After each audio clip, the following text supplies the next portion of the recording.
আসসালামু আলাইকুম ভিউয়ার্স, কেমন আছেন সবাই? আশা করি অনেক ভালো আছেন। 5 মিনিট টেকের নতুন একটি ভিডিওতে আপনাদের সবাইকে স্বাগতম।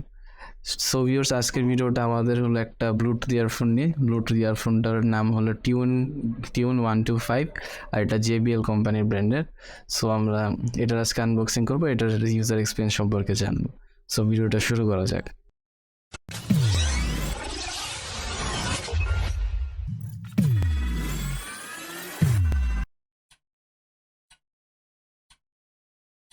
এই ইয়ারফোনটা আমি অনেকদিন ইউজ করেছি। আমি আজকে এটা ইউজার এক্সপিরিয়েন্সটা আপনাদের কাছে শেয়ার করবো। তো প্রথমে এটার বিল কোয়ালিটি সম্পর্কে কিছু বলি। বিল কোয়ালিটির মধ্যে প্রথমে আপনি দেখতে পারতেছেন যে এটার তারটা একটু রাউন্ড শেপের না হয়ে একটু চ্যাপ্টা শেপের।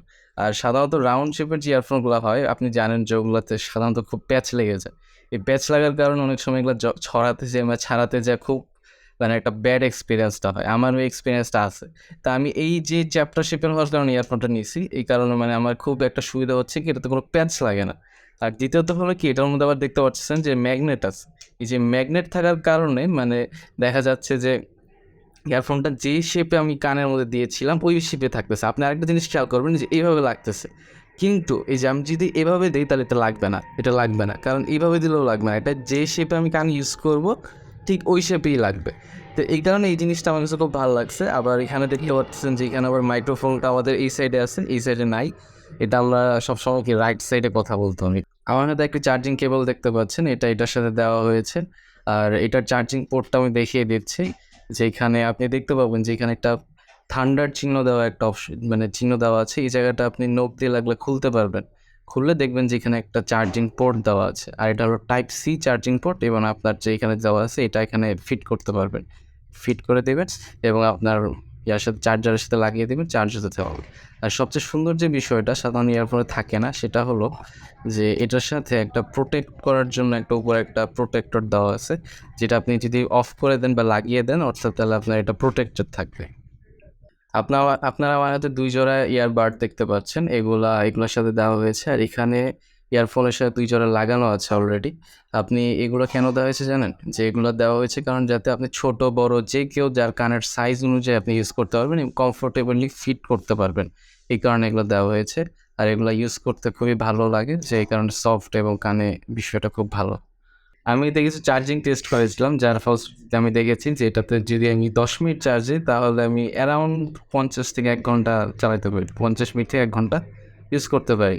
আবার যদি আমার ফুল চার্জ দিতে হয় তাহলে দেখা যায় যে অনেক সময় 2 ঘন্টা লেগে যায়, বা 2 ঘন্টার চেয়ে একটু কম সময় মাঝে মাঝে লাগে। আবার এটা ইউজ করার উপর, আপনার চার্জিংয়ের ইয়ার উপরে। ওকে, এবার আমরা চলে আসি এটা কীভাবে আমরা ইউজ করব তার উপরে। এখানে দেখতে পাচ্ছেন যে এই অংশটিতে অনেক ধরনের বাটন রয়েছে, আবার এখানে একটা লাইটের একটা অপশন রয়েছে। আমরা এটাকে ইউজ করার জন্য সবার প্রথমে এটাকে অন করার জন্য আমরা এটাকে প্রথম 2 সেকেন্ডের চেয়ে একটু বেশি সময় ধরে রাখলে এখানে দেখবেন যে লাইট জ্বলছে। এই লাইট জ্বলার পর আপনি দেখবেন যে এটা কালারটা কি, এটা কি ব্লু কালার যদি হয় তাহলে এটা 100% বা 50% উপরে আছে। আর যদি এটা 50% নিচে হয় তাহলে দেখা যায় এখানে একটা ভায়োলেন্ট কালার দেখতে পারবেন আপনি।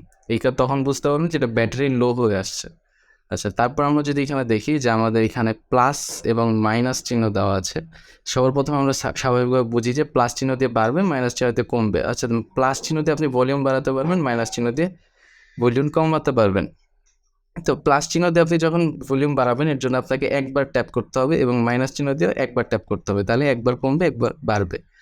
আবার আপনি যদি কোনো গান প্লে করছেন বা ভিডিও প্লে করছেন, আপনাকে রিওয়াইন্ড করতে হচ্ছে বা পিছনে আসা লাগতেছে, তখন আপনি কী করবেন? তখন আপনি এটাতে কী করবেন, যে এটা 2 সেকেন্ডের চেয়ে বেশি সময়টাকে ধরে রাখবেন। এটাও 2 সেকেন্ডের চেয়ে বেশি সময় ধরে রাখলে প্লাস চিহ্ন দিয়ে আগাবে এবং মাইনাস চিহ্ন দিয়ে পিছাবে। কিন্তু আপনাকে অবশ্যই খেয়াল রাখতে হবে, আপনাকে 2 সেকেন্ডের চেয়ে বেশি সময় ধরে রাখতে হবে।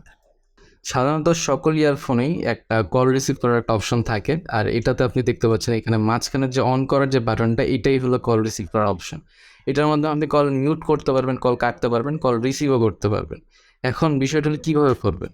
এখন আপনি যদি নর্মাল কেউ কল করে আপনাকে, তখন এটাকে যদি মানে 2 সেকেন্ডের চেয়ে বেশি সময় ধরে রাখেন তাহলে আপনার কল রিসিভ হবে, এবং 2 সেকেন্ডের চেয়ে কম সময় ধরে রাখলে আপনার এটা কল মিউট হয়ে যাবে।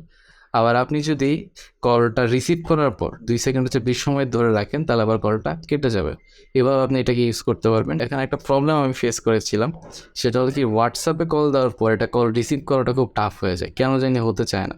আবার আপনি মিউট করতে পারবেন ঠিকই, কিন্তু রিসিভ করতে পারবেন না এবং ডিক্লাইনও করতে পারবেন না। যারা গেম খেলার জন্য ইয়ারফোন ইউজ করেন তাদের জন্য এটা খুবই বেস্ট হবে। আমিও এটা কয়েকদিন গেম খেলেছিলাম, পাবজি, ফ্রি ফায়ার টাইপের, শ্যাডো ফাইট, অনেক ধরনের গেম খেলেছি। সাধারণত মানে যে অডিও কোয়ালিটি এত রিয়েল পাওয়াটা আসলে খুব টাফ সাধারণ ইয়ারফোনে, কিন্তু এই ইয়ারফোনটাতে খুব বেস্ট একটা ইয়ারফোন মানে অডিও কোয়ালিটি পেয়েছি আমি।